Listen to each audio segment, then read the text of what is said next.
got the first 3 numbers right. I'm not even kidding.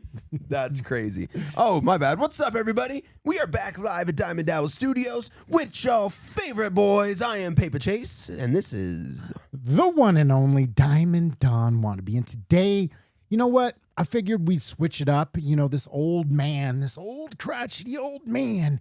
You know, I was like, hey, what do you know about some hip hop, some little Dicky? I actually don't know that many Little Dicky songs. Can you believe that? This old timer is schooling the youngster on the hip hop. And that's crazy because I'm a huge Little Dicky fan. I I guess I know just you haven't found myself listening to his music that often because I watched the Dave Show. Yep. Hilarious, 10 out of 10. I've watched some of his really good music videos. I guess I've never heard this one. This one just slipped past you. Yeah. I just thought the name alone, since he's a sports guy, he's sitting over here. Dude, we're literally recording reactions. He's got the football game in the corner. I'm in the middle of a reaction, and he just goes silent. I ask him a question. I'm like, hey, dude, what's going on? And he's literally nothing on over there. He's just talking shit. I was looking off in the I thought he was having a seizure, a grand mal seizure. I thought he was having a grand mal seizure in the middle. I got scared, but guess what? We're back. We're here for you. If there's a TV on right there, who's playing? What game's playing? I am not looking because I'm focused on our job. And you're focused on lying. All right, guys. Today we're listening to Little Dicky, Russell Westbrook on a farm. I am a Westbrook fan. Actually, he was trash on the Nuggets, but I digress. I'm a Nuggets fan, so that was kind of shitty to see him in his fall coming to my team. But I don't even want to say anything. I was about to add a little context to this. I'm just going to let it play and let you make a decision, you know, and this is fun. I love these. You know, this is a great song. Let's go. Do you know what beat this is? Is it a Drake beat? Yeah. What's that song? It's not too much. It's From Time. Yeah, fire song.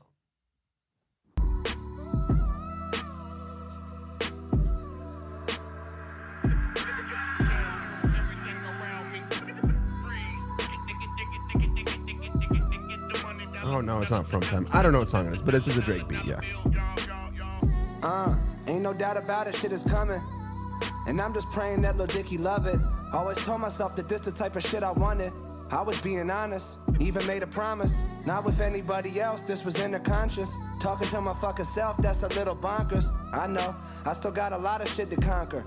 I hope, that ain't even my concern though. You know I'll be working till I get what I deserve. Whatever totems I got personally, you know I'ma earn those. This ain't even about some shit up on a checklist. This about the fact that I'm about to test this. I'm about to figure out what my best is. I can't avoid it because now your boy invested. And I ain't got a choice except to smile and accept it. Pretty reckless. Pretty restless cause I've lived my life expecting love to come the second my attempt was done. And yeah, I guess to some extent I was correct because I'm getting buzzed. But now I'm about to be ubiquitous. Look it up. Yeah, or that's at least what I'm assuming. That's sick. Dude, I mean, this song is, it's not the Little Dicky I'm used to. Like, it's pretty serious. It's pretty, it's just not like his normal, you know him from his, his funny type of stuff. But, you know, we're only at the beginning. And that's all I'll say. And this is a really, honestly strange song for me to listen to and try to hear something different because I am a huge fan of that Drake album. Mm-hmm. And I'm blanking on what the song name is. But it is tough. Whenever is it Wu-Tang? It's Wu-Tang Forever, maybe? Or what is it?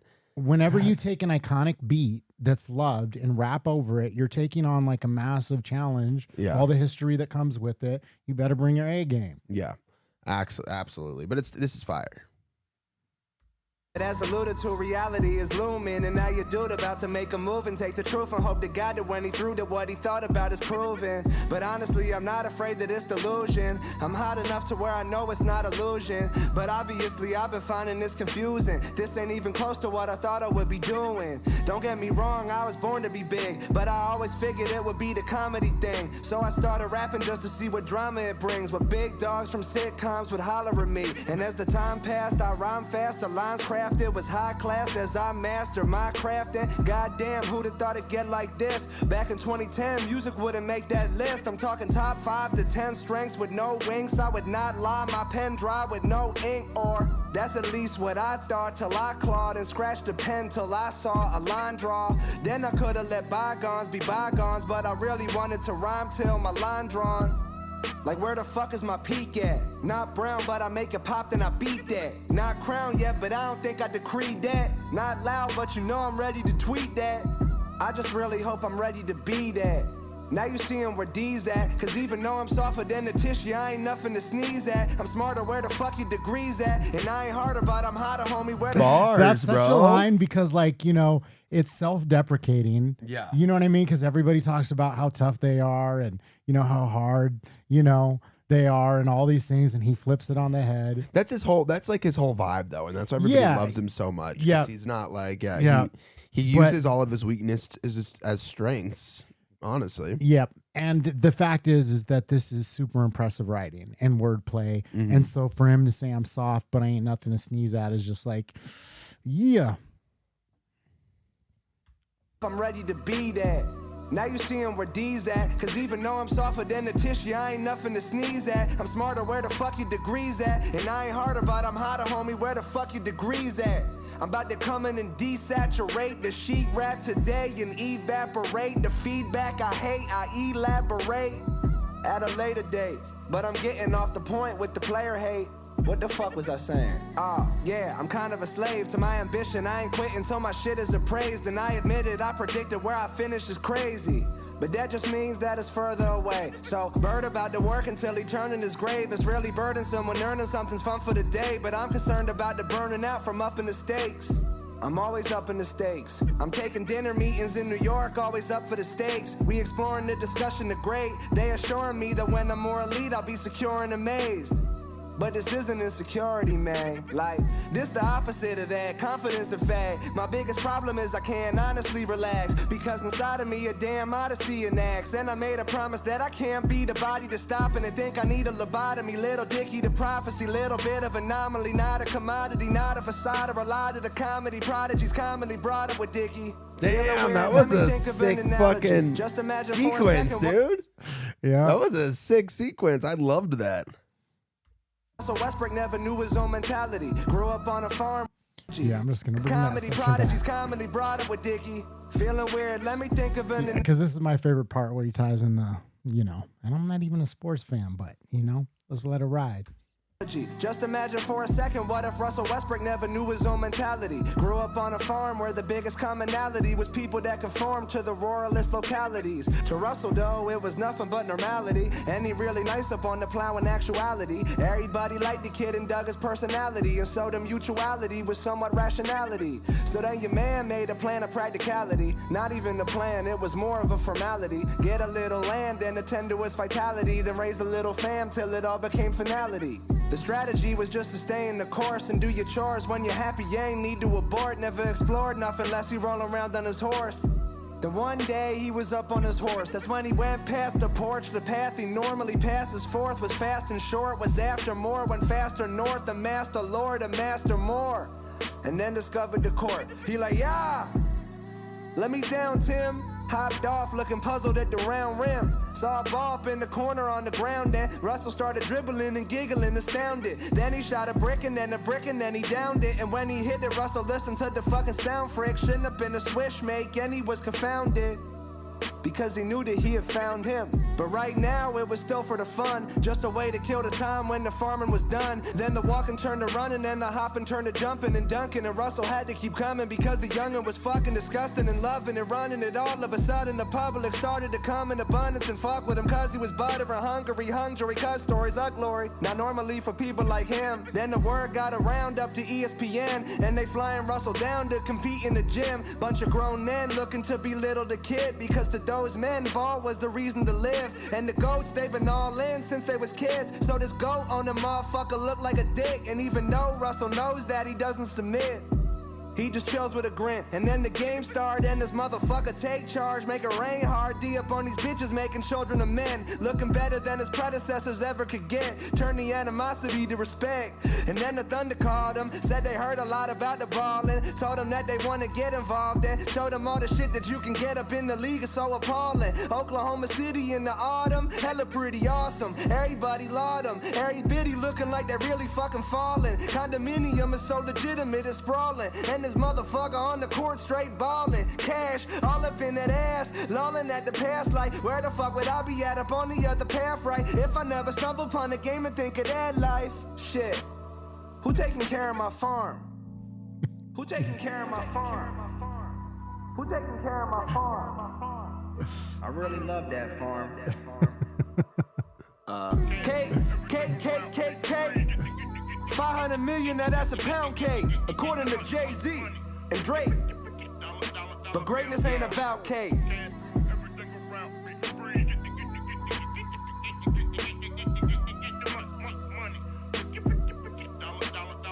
Yeah.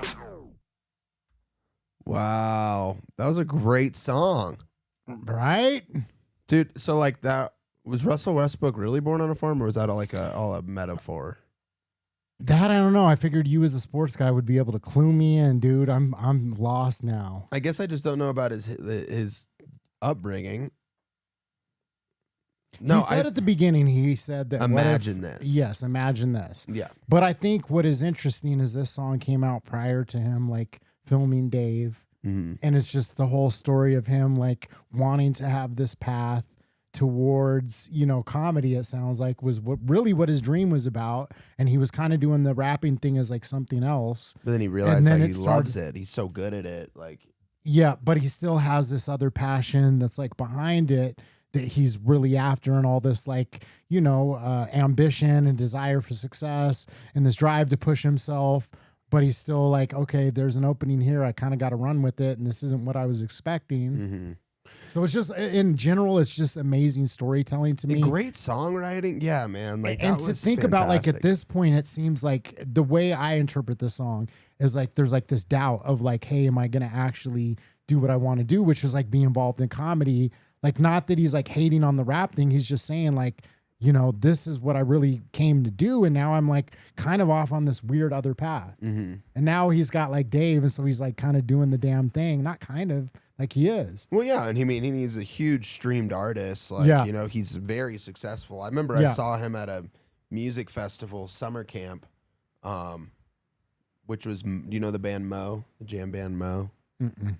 So they throw MOE? Yeah. Okay, yeah. They throw it every year in I've Illinois. only know them because I've seen their flyers and I could not like name a song. I've just seen like their posters. I'm sorry. I like some jam bands. I cannot stand their music. Like, Okay, it's so gotcha. hard to watch them live. Okay. But they play like fucking hours. Anyways, I digress. I went to a music festival, and this was back in maybe, man, I was 21. No, yeah, I was 21, maybe 20. 21. And so that 21. that was 9 years ago, so it was back in like 2016. Yeah. And I remember Little Dicky, and I remember like people kind of talked about him. Like, I heard the name before, but I never heard him. And then I went and I was like, I'll check out his show. Cause it was like midday. It was like a 12 o'clock show, at the festival.